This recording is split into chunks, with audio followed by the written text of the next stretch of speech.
दया के लिए हम आपको धन्यवाद देते हैं। होली स्पिरिट धन्यवाद धन्यवाद पिता। आज आपने हमें अनुग्रह किया, धन्यवाद पिता। जितना प्रिय भाई बहन लोग पिता इस वक्त में लाइव की ओर आ रहा है पिता, उस सब के लिए हम धन्यवाद देते हैं। आपने इस लाइव प्रार्थना को बहुतों तक पहुंचाने के लिए आपको धन्यवाद देते हैं पिता परमेश्वर। और हमारे साथ ऑफलाइन में और ऑनलाइन में जुड़े गया हर एक प्रिय बेटे को, प्रिय बेटी को, प्रिय बच्चों को, बड़ों को, सभी को आज आप बहुतायत से आशीष देना पिता परमेश्वर। कृपा करना, दया करना प्रभु जी। आपसे असंभव कुछ भी नहीं है पिता, आपसे सब कुछ संभव है पिता। आज आप वचनों के द्वारा बातचीत करना, जो गीत गाया, जो आराधना किया, उसके द्वारा इंसान को नहीं बल्कि आपके नाम को महिमा मिले, आपको नाम की प्रशंसा मिले पिता परमेश्वर। और अभी जो हम लोग वचन की ओर जा रहे, हम नहीं पर आप बात करें। इंसान के मुख से आए हुए बात व्यर्थ हो सकते हैं, लेकिन आपके मुख से आए हुए हर एक बात पिता मुर्दों में जीवन लाता है और सामर्थ्य है और शक्तिशाली है। पिता आप अनुग्रह कर, पिता दया कर। Hallelujah hallelujah. स्तुति स्तुति स्तुति स्तुति, आराधना, महिमा, वंदना। Hallelujah hallelujah. आपसे असंभव कुछ भी नहीं पिता, सब कुछ भी संभव है। अद्भुत आश्चर्य काम कर प्रभु जी। और आज वचनों के द्वारा हम सबों के साथ बातचीत करना, ब्लेस करना बहुत है। इससे धन्यवाद देते, सबको भी सब कुछ आपके हाथों में देते। हर एक शब्द हमारा जिंदगी में एक बड़ी आशीष के कारण बने प्रभु। धन्यवाद करता हूँ, स्तुति प्रशंसा आपको देते। धन्यवाद के साथ पिता परमेश्वर जुड़े हुए हर एक परिवार को, परिवार के सदस्यों को सबका आशीष देना। धन्यवाद के साथ यीशु मसीह नाम से मांगते हैं। आमीन आमीन आमीन आमीन आमीन। Thank you Jesus. Hallelujah hallelujah. Holi spirit हम आपको धन्यवाद करते हैं पिता परमेश्वर। दीदी इसको ले। Thank you Jesus. हालेलुया। आइए हम परमेश्वर की महान अनुग्रह के ये धन्यवाद करेंगे और हम प्रभु में चलते हैं। धन्यवाद खाने के लिए। हालेलुया। धन्यवाद धन्यवाद देते प्रभु जी। और प्रभु को धन्यवाद करते हुए हम साथ ही साथ परमेश्वर का वचन में भी बढ़ना है, परमेश्वर के वचन के तरफ से भी हम लोगों को जाना है। Thank you Jesus. हर एक बच्चे बैठना है, हल्ला नहीं करना है, मैंने कई बार बताया है। Thank you Jesus. Thank you Holi spirit. Hallelujah hallelujah hallelujah. Thank you Jesus. बच्चे वचन क्यों नहीं सुन रहे? वचन सुनना है, वचन सुनना है। प्रभु से प्रेम जो है आपका, उसके सामने कुछ भी नहीं है। प्रभु का प्रेम इतना अनुग्रह है, इतना प्रभु का प्रेम में दया है। ठीक है, इसलिए मैं क्या कहता हूँ, हर कोई भी डिस्ट्रैक्ट करने के लिए बहुत सारे चीज़ें हैं। ठीक है, आप यूट्यूब के द्वारा, फेसबुक के द्वारा वचन देख रहे हैं तो भी वो वीडियो, ये वीडियो, रील्स बहुत कुछ दिखाई देगा। और वचन बैठ के भी सुनो, कोई दोस्त आएगा, कोई ये आएगा, कोई वो आएगा, बुलाएगा। कभी वॉशरूम जाने मन करेगा, कभी सोने का भी मन करेगा, वचन सुनते सुनते कराटे मारने का मन करेगा। ये सब कुछ नहीं करना है, ये सब कुछ मन करते। और मुझे वचन सुनाते सुनाते जो नहीं सुनते उस बच्चों को डंडा खिलाने के भी मन करते। पर मैं खिलाता हूँ क्या? मैं तो नहीं खिलाता हूँ। हाँ ठीक है, इसलिए ऐसा नहीं करना। हम लोग वचन अच्छे से सुनना है, ध्यान से सुनना है। ठीक है, तो चलो ये था, मजाक की बात छोड़ दो। तो हम लोग परमेश्वर से जितना प्रेम है उतना वो क्या करते हैं, वचन देने के लिए चाहते हैं। और शैतान क्या चाहते हैं, दूर तुम क्या नहीं करना, वचन नहीं सुनना, तुम अपने पिता परमेश्वर का वचन नहीं सुनना बोल के शैतान हमें परेशान कर देते हैं। वचन की टाइम में ही क्या करते हैं, वो परेशान करते हैं ताकि आप वचन ना सुने। ठीक है, तो क्या हम वचन नहीं सुने? क्या सुनना है ना? हाँ, वचन तो सुनना है, चाहे कुछ भी हो जाए, है ना। अच्छे गाना गा रहे थे आप लोग, अच्छे गाना गा रहे, इसका मतलब क्या पता है, प्रभु के अनुग्रह है। आंख बंद करके अच्छे से प्रभु में पूरा समर्पण होके, लीन होके गीत गा रहे, ये कोई छोटी बात है क्या? ये प्रभु की दया है, प्रभु के अनुग्रह है, प्रभु से आपका प्रेम है, इसलिए आप सुन पाए, हाँ सॉरी गा पाए। तो उसके बाद क्या करना है, वचन सुन। प्रभु से आपने बात किया गाना के द्वारा, प्रार्थना के द्वारा। अभी प्रभु आपसे बात करना चाहते हैं, तो प्रभु कैसे बात करे? वचन के द्वारा। इसलिए प्रभु की बातें सुनना चाहिए। आमीन। आइए हम लोग चलते हैं वचन की ओर। तो कोई हिंदी बाइबल आए तो भी मुझे देना, ठीक है? हाँ, हिंदी बाइबल एक तो था यहाँ पे आप लोगों के पास नहीं है बेटा? आपके पास नहीं है हिंदी? प्रभु आपको धन्यवाद। ठीक है, तो हिंदी बाइबल मैं सोच रहा था आपके पास है। तो कोई बात नहीं, मेरे से ले लेना आप, ठीक है, पर भूलना नहीं, जरूर लेना है, ठीक है।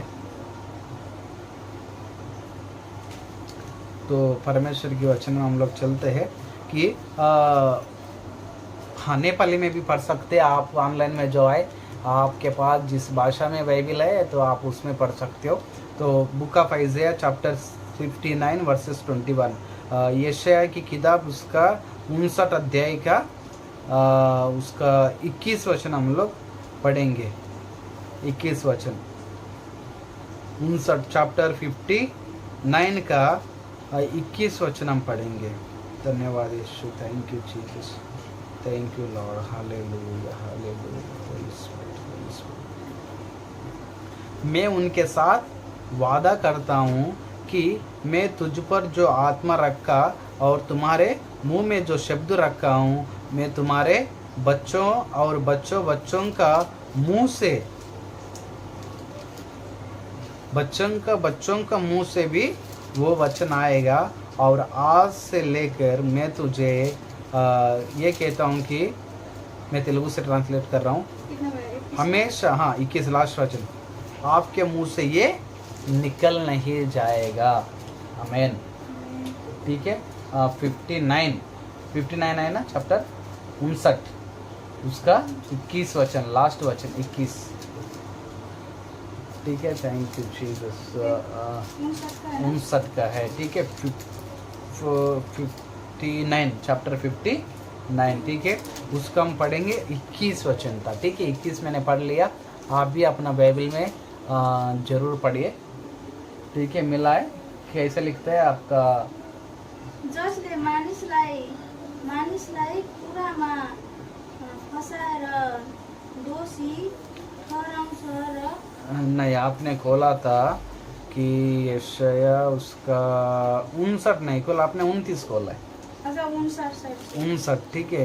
तो थोड़ा बहुत हिंदी जैसे लिखा है कि 50, 55 और जो है कि 60, 59 अध्याय का 21 वचन लास्ट, परम प्रभु बना ऊंचा, आप पढ़िए तो काफ़ी अच्छा रहेगा, थोड़ा ऊंचे पढ़ना। 21 वचन, ठीक है, काफ़ी अच्छा लिखा है, ठीक है। नेपाली में भी काफ़ी अच्छा है वो वचन।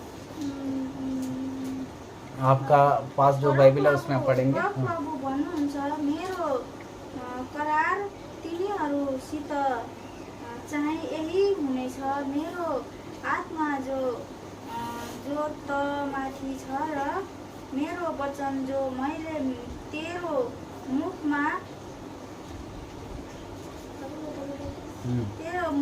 मुखमा हालिदिएको छु, त्यो तेरो मुखबाट, तेरो छोराछोरीका मुखबाट र तिनीहरूका सन्तानका मुखबाट अबदेखि उसो सधैँभरिका निम्ति हट्ने छैन, परम प्रभु भन्नुहुन्छ। हाँ, तो हमेशा तुम्हारे बच्चों का मुंह से भी कभी भी क्या नहीं होगा, नहीं हटेगा, ठीक है। वो हमेशा सभी का मुंह में रहेगा, सभी का अंदर रहेगा, ये वचन कह रहे, ठीक है। तो ये कितनी अद्भुत बात है, ठीक है।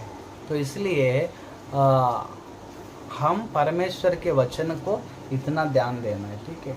अभी देखो, हम माता पिता वचन के लिए इतना देंगे समय, आप भी देंगे तो आपके लिए आशीष होगा, आपके बच्चों के लिए होगा, ठीक है, आपके भविष्य के लिए होगा, सभी के लिए फ़ायदा होगा। ये कहते हैं परमेश्वर कि मैं उनके साथ वादा करता हूँ। परमेश्वर आज हमारे साथ क्या कर रहा है कि वादा कर रहा है, और क्या कहते हैं कि मैं तुम्हारे ऊपर जो आत्मा है तुम्हारे बच्चों के ऊपर देंगे। मेरे ऊपर जो परमेश्वर की आत्मा है मेरे बेटा जॉय के ऊपर होगा, उसके बच्चों के ऊपर, उसके बच्चों के ऊपर। अगर मैं प्रभु में अच्छा हूँ और जॉय बोलेंगे कि अरे मेरे पापा तो सेवक है, हमको कोई बात नहीं, वचन नहीं पढ़ना और प्रार्थना नहीं करने से भी चलेगा, प्रभु हमें भी आशीष देगा, तो वो गलती है। हो सकते हैं मेरे कारण वो आशीष मिलेगा, लेकिन उसके कारण उसके आगे जो बच्चे होंगे उसको आशीष नहीं मिलेगा, ठीक है। तो इसलिए हम लोग क्या करना है कि हम हर एक व्यक्ति जो है कि परमेश्वर करीब रहना है, और प्रभु ने ये वादा किया उनकी आत्मा हम सबों के ऊपर रखेंगे। आपके ऊपर भी परमेश्वर की क्या रहेगा, परमेश्वर की आत्मा रहेगा आपके ऊपर भी, आपके बच्चों के ऊपर भी, बच्चों के ऊपर भी। और ये वादा करता है, मैं जो वचन तुम्हारे मुंह में रखा हूँ। अब देखो, जब तक आप हम वचने सुनेंगे नहीं है, परमेश्वर के वचन हमारे मुंह में कैसे रहेगा? हमारे कान में नहीं आया तो हमारे मुंह में कैसे रहेगा? हमारे पेट में खाना तभी होगा, हमारे मुंह के अंदर से जाएगा। तो हमारे अंदर प्रभु के वचन तभी होगा जब हमारे कान में से अंदर जाएगा, जब हम सुनेंगे परमेश्वर के वचन। इसलिए कि परमेश्वर के वचन जितना ज़्यादा हो सके, जितना ज़्यादा हमें मिलता है परमेश्वर के वचन, हम लोग उतना कंज्यूम करना है, मतलब उतना लेना है, उतना हम खाना है। हमारे आत्मा बिल्कुल भी भूखे नहीं रहना। हमारे आत्मा में हर एक वचनों से भरा हुआ रहना चाहिए। वचन को हमारे आत्मा मांगना चाहिए। ठीक है। अब देखो, थोड़ी देर हम लोग प्रभु के पास हम बैठे तो ऐसे लगता है कि चलो 1 घंटा बैठा तो 5 मिनट 10 मिनट जैसे ही लगते हैं, अच्छी बात है। लेकिन क्या होना है, उससे भी ज़्यादा लगना है। परमेश्वर के चरण में जब हम बैठते तो उससे भी ज़्यादा लगना है। क्या लगना है कि ज़्यादा समय बैठने का मन लगना है। और हमें लगना है कि अरे और थोड़ा टाइम बैठने में कितना अच्छा होता है, और थोड़ा हम प्रार्थना करने में कितना अच्छा होता है, और थोड़ा ऐसे होता है ना। कभी कभी अच्छा खाना मिलता है, पेट भर जाता है, लेकिन बाद में लगता है अरे और थोड़ा मिलने से अच्छा था। ठीक है।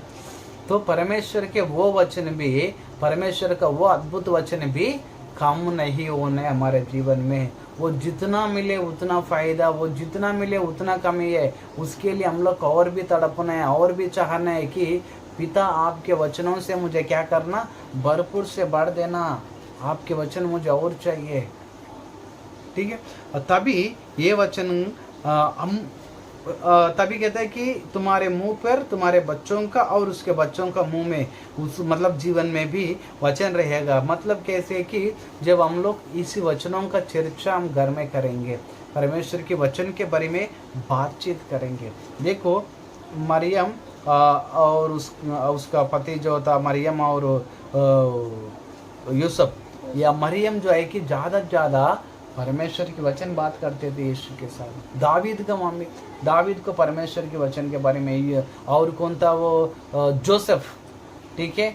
योसेफ या जोसेफ जो बोला जाता है, यूसुफ जो बोला जाता है, कि जो बाइबल में था, जो दानियल था, ठीक है, जो इर्मिया था, जो जर्मिया था, ये सभी लोग क्या है ना कि छोटे टाइम से ही, जर्मिया को बोला कि बहुत छोटे टाइम से प्रभु ने चुन लिया, अपने वचनों से बढ़ दिया, मुंह खोल बोला और मुंह में वचनों से बढ़ दिया। ठीक है। और कहते हैं कि यदि आप भजन संहिता में पढ़ेंगे पीछे आकर, तो परमेश्वर के वचन ये कहा है कि आप 80 अध्याय का आगे पीछे आप पढ़ेंगे, एक सुंदर खूबसूरत वचन है, अद्भुत लगता है ये वचन मुझे, कि आप यदि थैंक यू जीसस 81 उसका 10 में देखते तो कहते हैं कि मिस्र देश में से मैंने तुझे छुड़ाकर ले आया हुआ यहोवा परमेश्वर मैं ही हूँ, और तुम्हारा मुंह को बहुत अच्छे से खोल, मैं उसे बढ़ दूंगा, तेरा मुंह पसार, मैं उसे बढ़ दूंगा, बोलकर लिखा हुआ है। ठीक है। यहाँ पे क्या लिखे, हम लोग जो पहले वचन पढ़ा कि मैं तुम्हारे मुंह पे तुम्हारे बच्चों को मुंह में वचन रखूंगा, और यहाँ पे लिखता है कि तुम अपने मुंह पसार, मुंह खोल, मैं क्या कर दूंगा, उसे बढ़ दूंगा, उसको बढ़ देंगे परमेश्वर। मिस्र देश से लेकर आया बाहर, मतलब कि तुम्हारे दुखी, तकलीफ, चिंता, परेशानी, पाप से भरा हुआ जिंदगी में से बचा कर लेकर आया हूँ मैं तुझे। इसलिए तुम क्या कर, मेरे वचन पे इतना ध्यान दे, मेरे वचन के लिए इतना समय दे। अब देखो, जैसे पंछी का छोटे छोटे बच्चे होते हैं, तो वो घोंसला में जब वो बैठ के मुंह खोल के रहते हैं, और माँ जो है कि कुछ भी अपना मुंह में पकड़ के खाना जो है उसके लिए पकड़ के लाती है और उसको मुंह में डाल देती है। कबूतर का बच्चे, चाहे कौवा का बच्चे, चाहे किसी का भी है। ठीक है। तो इतना अद्भुत। तो परमेश्वर की वचन के लिए हमारे अंदर भी इतना ही भूख होना चाहिए। वो किसी न किसी के माध्यम से ले आते हमारे मुंह में, हमारे अंदर डाल देते हैं। ठीक है। तो परमेश्वर के वचन के लिए आपका मेरा प्यास होना चाहिए। देखो मिस्र देश में हम कैसे थे, मतलब कि प्रभु के बिना हमारा जीवन कैसे था। दुख था, तकलीफ था, चिंता था, परेशानी था और आंसू था, हाँ, लड़ाई था, झगड़ा था, हाँ, भेदभाव था, कठिनाई था, भयंकर परिस्थिति था। लेकिन क्या हुआ, जब से हमें परमेश्वर ने अपनाया तब से हमारे ज़िंदगी में इतना अनुग्रह आया। चाहे कुछ भी नहीं है फिर भी प्रेम है, चाहे कुछ भी नहीं है आनंद है, चाहे कुछ भी नहीं है दुख, चाहे दुख कितना भी है फिर भी खुशी है। परमेश्वर की दया है। तो इसलिए हम परमेश्वर के वचन के प्रति इतना भूखे होना है, परमेश्वर के वचन को याद करने का, परमेश्वर के वचन को चाहने के लिए इतना हमारे अंदर प्यास होना चाहिए। देखिए आपको और एक बात मैं बताता हूँ कि मैंने इस वचन को जो 59 अध्याय का 21 वचन जो था कि जुलाई महीना 17 तारीख जुलाई महीना 2011 उस दिन मैंने इस वचन को पढ़ा था, वहाँ पे डेट लिख के रखा। तो इसको जब मैं देखता हूँ अच्छा लगता है मुझे कि पहला मैं जिस दिन पढ़ा था, जब मुझे प्रभु ने बात की है उस समय था, ये अच्छा लगते। और कोई तो अलग तारीख, कोई तो और अलग तारीख, ये तारीख डेट में लिख के रखा था। कितना अच्छा लगता है देखने में। तो बाइबिल को आप कितना भी कलर लगाओ, कितना भी डेट लिखो, इतना ही अच्छा है ताकि आपका अंदर वचन भरे रहेगा। ठीक है, ऑनलाइन से जो वचन आप सुन रहे हो आपको भी बता रहे सभी को। आप ये मत बोलना कि अब देखो, जब ये तो कागज़ है, ठीक है, कागज़ के ऊपर लिखा हुआ। बाइबिल को पवित्र रखने का जरूरत नहीं है, बाइबिल को शुद्ध रखने का जरूरत नहीं है, वो ऑलरेडी पवित्र है। उसके ऊपर मिट्टी पड़े, धूल मिट्टी पड़े, इसका मतलब पाप नहीं होगा। बाइबिल जितना सुंदर होगा उतना ही पाप होगा अपना जीवन में। समझ रहे हैं आप लोग? ऑनलाइन में जो है समझ रहे कि जिनका बाइबिल जितना गंदा हो जाता है, जिसका बाइबिल जितना चकनाचूर हो जाते हैं, जितना पेपर पतला सा पन्ना और भी पतला हो जाते हैं, हाथ में भी नहीं आते, इतना खराब हो जाते हैं, उसका अंदर इतना वचन भर जाते हैं। क्यों है उसके बाइबिल ऐसे? एक ही दिन इतना गंदा हो गया क्या? इतना कलरफुल हो गया क्या? नहीं, हर एक दिन इस्तेमाल कर रहे हैं, हर एक दिन पढ़ रहे हैं, हर एक दिन वचन को कुछ ना कुछ वचन को अंडरलाइन कर रहे हैं, कुछ ना कुछ वचन को लाइन अप कर रहे हैं, कुछ ना कुछ वचन को उधर वचन इधर, इधर वचन उधर लिख रहे हैं, रेफरेंस लिख रहे हैं। वो वचन, हाँ यही वचन अभी यशायाह 59 का 21 में, हाँ यही वचन का साथ साथ वो वचन भी हम सुने थे। कौन सा? 81 का 10 वचन भजन संहिता, हाँ वो सुने थे बोल के वो यहाँ लिख दिया, यहाँ का वचन उधर लिख दिया। इस प्रकार जाके ना वचन बाइबिल जो है कि थोड़ा उसका खूबसूरती जो है बिगड़ गया। अगर जो नया बाइबिल हमें मिला 1-2 साल हुआ फिर भी वो एकदम नया है, चमक रहा है अलमारा में अच्छे से, इसका मतलब कि समझना कुछ वचन पढ़े ही नहीं है। एक पन्ना इसे खोलने में दूसरा पन्ना चिपकना ही नहीं है उसको। नया में क्या होते हैं, चिपक के रहते हैं, लेकिन पुराना जितना हो जाते वचन का पेपर जो है कि पूरा चकनाचूर होता है, पूरा पतला हो जाते, पकड़ना नहीं आते। इसलिए हम बाइबिल का ऐसे करना है। अभी देखो हम लोग खाना ला के फ्रिज में रखने से घर में किसी के पेट में कुछ नहीं रहेगा, वो फ्रिज में से खाली होना है, मतलब वो खाना है हम लोग। तो उसी प्रकार परमेश्वर के वचन भी यानी बाइबिल में मिला तो जैसे है वैसे सुंदर रखना, अच्छे से रखना, कोई ज़रूरत नहीं है। ये वचन जितना आपके दिल में आया उतना ज़रूरत है। भले ये बाइबिल खराब हो गया, पढ़ के पन्ना दिख ही नहीं रहा, हाथ में नहीं आ रहा, कोई बात नहीं, और एक बाइबिल ले लो। दूसरा बाइबिल भी खराब हो गया, पढ़ के और एक ले लो, कितना होगा? हर एक साल में एक बाइबिल, तो आप कितने साल जिएंगे? 50 साल। 50 साल में कितना? सिर्फ 50 बाइबिल खराब होगा आपसे। और कितना 1000 बाइबिल, एक पेटी भी खत्म नहीं हुआ आपसे, हमसे एक पेटी भी खत्म नहीं हुआ। एक बक्सा में, एक पेटी में 100 से भी ज़्यादा बाइबिल बैठ जाता है, बड़ा पेटी है। तो हमने एक पेटी बाइबिल भी नहीं खाया, सिर्फ 50। हर साल में एक बाइबिल, मतलब 50 ही खत्म हुआ होगा। हम 50 साल अगर जिएंगे तो, अगर 20 साल जिएंगे तो सिर्फ 20 बाइबिल। जितना ज़्यादा हो सके उतना बाइबिल हम लोग इस्तेमाल करें, काफ़ी अच्छा है।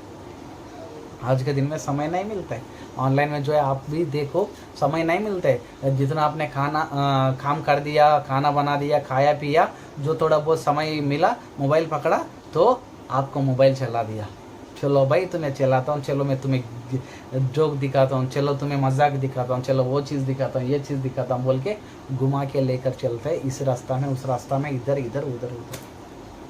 समय नहीं है। इसी भयंकर समय में ही हमें भूख लगना है परमेश्वर के वचन के लिए। मैं कल परसों पूछ रहा था किसको भूख नहीं लगते, किसको भूख लगने नहीं लगते? मुझे पता है। हाँ, वो कोमा में गए। जो कोमा में गए उसे भूख नहीं लगता, और क्या बोलते? जो कोमा में गया उसको भूख नहीं लगता, और एक है, और कौन जिसको जो मर जाते। जो मर गया उसे भूख नहीं लगता, और जो कोमा में है उसे भूख नहीं लगता। कोमा में शायद लगता है क्या पता नहीं, इसके बारे में इतना अंदर से मुझे नहीं पता, पर जो मरा है उसे भूख नहीं लगता। यदि हमें वचन को भूख नहीं लग रहा है, इसका मतलब हमारे अंदर क्या मरा? प्रभु की आत्मा नहीं है। हमारी आत्मा जो है, हमारी आत्मा जो है मर गया। हमारे अंदर सैतान की आत्मा है, हमारे अंदर मनुष्य की आत्मा है। हम लोग जी रहे मतलब जी रहे पशुओं का जैसा, लेकिन हमें वचन कोई सुना रहे, अरे कब बंद होगा, अरे नहीं सुनेंगे, इसका मतलब भी समझना कि आत्मा में कुछ तो गड़बड़ी है। वचन सुनने के लिए, वो भी खुराक वाला वचन, वो भी क्या बोलते पुष्टि वाला वचन, वो भी सामर्थ्य वाला वचन जब हमें मिल रहे और भी प्राप्त करने और भी चाहिए, तब क्या होगा? हमारा अंदर परमेश्वर के वचन भरा रहेगा, यही वचन औरों के अंदर जाएगा। देखो इतना सारे वचन तो है बाइबल में, कहीं से भी उठा के बोल सकते, लेकिन इतना मज़ा नहीं आएगा। कहीं से भी उठा के बोल दिया, इतना मज़ा नहीं आएगा, इतना आनंद नहीं लगेगा। लेकिन जब परमेश्वर ने अपने आत्मा से, बेटा फलाना जगह से बोलना है, यहाँ से बोलना है, जब बताएंगे। अब मेरे सामने 2 जगह आ गया था, प्रभु ने एक जगह में खोल रहे और एक जगह में भी मैं खोल रहा, चलो उधर से बताऊंगा, लेकिन प्रभु ने पलटाया, नहीं बेटा इधर से ही बोलना, इधर से ही बात करना, इधर से ही दे दिया। ऐसा होता है परमेश्वर का वचन देने का। या नहीं तो हम लिख के भी दे सकते हैं, लेकिन परमेश्वर जिस समय शुद्ध वचन, शुद्ध भोजन हमें देना चाहते हैं, वही हमें चाहिए, वही हम प्राप्त करना है। तभी हमारा ज़िंदगी में भी, हमारे भविष्य में भी, हमारे पीढ़ी के ऊपर भी यही आशीष का कारण होगा। आमीन। जो हमारे पुरखों ने पाप किया है, उसका श्राप हमारे ज़िंदगी में काम कर रहे हैं, लेकिन जब हमने परमेश्वर के वचनों को बरे रखेंगे, तो आने वाले पीढ़ी में, आने वाला समय में जो हमारा अंदर वचन है, ये जाके काम करेगा, ये आशीष काम करेगा। आमीन। तो इस तरह परमेश्वर की आशीष आपके जीवन में बहुतायत से हो। आमीन। आइए, जितना ऑनलाइन में है, आपको भी प्रभु ने वचन के द्वारा बात की, आपसे भी बहुत आशीष की। पहला यशाया, the book of Isaiah chapter 59 verses 21 last वचन है, और साम चैप्टर 81 वर्सेस 10। हिंदी में बोलता हूँ कि यशाया ग्रंथ में लिखा हुआ है कि 59 अध्याय का 21 वचन में, और उसके बाद भजन संहिता 81 अध्याय का अंदर में उसका 10 वचन। ठीक है, ये दोनों याद रखना। बस डेली जैसे होते हैं ना कि गोली लेते हैं हम लोग ना, उसी प्रकार परमेश्वर के वचन का गोली, ये क्या है? परमेश्वर के वचन का गोली 2 तो 3 तो 4 तो कम से कम 2 तो आप अपना अंदर डाल देना है, तब वो आत्मा में शक्ति आएगा। आमीन। आइए हम लोग प्रार्थना की ओर चलते हैं। धन्यवाद, धन्यवाद, थैंक यू जीसस। प्रभु ने जो जो वचनों के द्वारा आपसे बात किया है, उसी वचन के अनुसार आपका ज़िंदगी में काम हो, वही वचन के अनुसार प्रभु आपको और भी बहुत आशीष करे। आप प्रार्थना करें। Thank you Jesus, thank you Jesus. Hallelujah, hallelujah, hallelujah, hallelujah. अनमोल वचन तेरा, अनमोल वचन तेरा, अनमोल वचन तेरा, ज्योति है मेरी राहों के लिए। धन्यवाद, धन्यवाद पिता। अनमोल वचन है तेरा, ज्योति है मेरे राहों के लिए। आपने कहा है यशाया 59 अध्याय का 21 में कि मैंने अपने आत्मा को हमेशा तुम्हारे ऊपर, तुम्हारे दिल में, तुम्हारे जीवन में, तुम्हारे परिवार में, बच्चों के ऊपर रखूंगा, तुम्हारे मुंह में जो वचन रखो पीढ़ी पीढ़ी का तुम्हारे बच्चे बच्चों का मुंह में रहेगा बोला। धन्यवाद पिता। ये और भजन संहिता 81 का 10 में कि मिस्र देश में मैंने तुझे छुड़ा के लाया और जो मैंने तुझे वचन दिया है और मैंने तुझे कहता हूँ कि मुंह पसार मुंह खोल मैं उसे पढ़ दूंगा। यस पिता, आप वचनों के द्वारा हमारे मुंह को, हमारे जीवन को, हमारे परिवार को आपने भरने के लिए चाहा, उसके लिए मैं धन्यवाद देता हूँ। आए हुए हर एक प्रिय बेटे बेटी को, प्रिय बच्चों को आशीष करना। जितना लोग ऑनलाइन के माध्यम से वचन सुन रहे उन्हें भी आशीष करना। हर कोई भी प्रार्थना में, प्रेम में, विश्वास में, आपकी राह में दिन प्रतिदिन बढ़ने के लिए दया करना, आशीष करना, अनुग्रह करना। पिता परमेश्वर धन्यवाद देता हूँ। हर दिन एक नया टॉपिक के साथ आप बात कर रहे हैं, उसके लिए धन्यवाद देते। और उनके साथ पिता आप आशीष करना और उनके साथ वचन से बातचीत करना। हम प्रार्थना करते हैं ये वचन के माध्यम से हमारे ज़िंदगी में आशीष हो, ये वचन के द्वारा हमारी ज़िंदगी और भी बेहतरीन बनने पर आपकी महिमा की योग्य बने। पिता हम प्रार्थना करते हैं कि जितना लोग वचन सुन रहे हैं उन सभी भाई बहनों को, सभी परिवारों को, सभी बाल बच्चों को, सभी को आशीष करना। प्रार्थना में, आपके प्रेम में, आपकी राह पे और भी बढ़ने के लिए दया करना। हमारे खून का रिश्ता से लेकर आध्यात्मिक रिश्ता तक सबों को आपके हाथों में देते, सभी के जीवन में बहुत है तो आशीष करना। ऑफलाइन में जितना प्रिय भाई बहन, बाल बच्चे, माता पिता बैठे, सबको आशीष करना। पिता हम प्रार्थना करते दिन प्रतिदिन हमारे पापों को और भी धो देना और हमारे पिता श्रापों को हटा देना और हमें दिन प्रतिदिन आपके स्वरूप सादृश्य में बना दीजिए। पिता हम प्रार्थना करते कि पिता जितनों ने प्रार्थना की के सबको ब्लेस करना। जीवन की मृत्यु के बीच में तड़पने वाले हर एक व्यक्ति को आप पिता दया करना। जो बाल बच्चे या जो माता पिता अनाथ हुआ है उन लोगों को आप दया करना। पिता परमेश्वर आशीष करना। ना जो नाश होने वाले जवान भाई बहनों को, नाश होने वाले बच्चों को, नाश होने वाले आत्माओं को बचाने के लिए कृपा करना। भयंकर परिस्थिति में सेवकाई करने वाले सेवकों को, सुरक्षा दलों को, डॉक्टरों को, नर्सेस को पिता दया अनुग्रह भरपूर से देना। वो लोग अच्छे से आपकी राह पे दिन प्रतिदिन बढ़ने के लिए कृपा करना। मैं धन्यवाद देता हूँ पिता। प्रार्थना करते हैं कि पिता हम लोग पिता वचन में, प्रार्थना के प्रेम में बढ़े। आप पिता वचनों के द्वारा हमसे दिन प्रतिदिन बातचीत करना। पिता मैं धन्यवाद देता हूँ अपने दिए गए सेवकाई देश की विभिन्न जगह में जो है उसे औरों तक पहुँचाने के लिए, वो आत्माओं को बचाने के लिए दया करना। हम लोग गलत रास्ता में नहीं चले बल्कि आपकी राह पे अच्छे से चलने के लिए दया करना। पिता मैं धन्यवाद करता हूँ, ना तो बल से ना शक्ति से परंतु आपकी आत्मा सब कुछ हो। पिता आदर महिमा स्तुति प्रशंसा आपको देते। यदि कोई प्रार्थना बाकी है तो उसका भी आप जवाब देना। धन्यवाद के साथ ये प्रार्थना यीशु मसीह महान नाम से ऊपर मांगते हैं। आमीन आमीन आमीन। बहुत बहुत धन्यवाद आप लोग वचन में आखिर तक बने रहने के लिए। आपको बहुत आयत खुदा बाप आशीष करे। आइए हम लोग को लॉर्ड्स प्रेयर करते हैं। हे हमारे पिता, आप जो आसमान पर है, आपके नाम पवित्र माना जाए, आपकी राज है, आपकी मर्जी जैसे आसमान पर पूरी होती है उस तरह जिनमें पर पूरी हो। हमारे रोज की रोटी आज हमें दे, जैसे हमने अपना अपराधों को माफ़ करते वैसे आप भी हमारा अपराध को माफ़ करते। हमें आजमाइश में ना पड़ने दे बल्कि बुराई से बचा, क्योंकि कुदरत जलाल राज्य में हमेशा और हमेशा आपकी। आमीन आमीन। बेंडेशन अब हमारे पिता के प्रेम, दया, प्रवेश मसीह की करुणा, प्यार, पवित्र आत्मा की सहायता, सहभाग्यता हम सबों के साथ, परमेश्वर की सारी सृष्टि के साथ यीशु मसीह की दूसरा आगमन तक हमेशा बने रहे। आमीन आमीन आमीन आमीन। प्रॉमिस वचन, मेरी आत्मा परमेश्वर की आत्मा एक आत्मा है। मेरी आत्मा परमेश्वर की आत्मा एक आत्मा है। मेरी आत्मा परमेश्वर की आत्मा एक आत्मा है। आमीन आमीन। बहुत बहुत धन्यवाद प्रियो। खुदा बाप बहुत आए आशीष दे। दोबारा हम लोग को प्रार्थना में मिलने तक खुदा बाप अपना कृपा में आपको सुरक्षित रखे। बहुत बहुत धन्यवाद। प्रभु आपका आशीष करें। आमीन।